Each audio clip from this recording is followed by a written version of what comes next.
ఎప్పుడో చెప్పెను వేమనగారు, అప్పుడే చెప్పెను బ్రహ్మంగారు. ఎప్పుడో చెప్పెను వేమనగారు, అప్పుడే చెప్పెను బ్రహ్మంగారు. ఇప్పుడే చెబుతా ఎన్నుకో బుల్లెమ్మా, ఇప్పుడే చెబుతా ఎన్నుకో బుల్లెమ్మ. విసన్న చెప్పిన వేదం కూడా లేచింది, నిద్ర లేచింది మహిళా లోకం.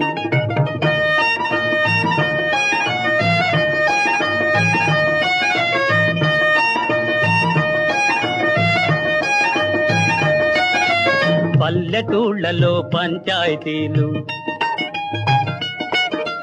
పట్టణాలలో ఉద్యోగాలు. పల్లెటూళ్ళలో పంచాయతీలు, పట్టణాలలో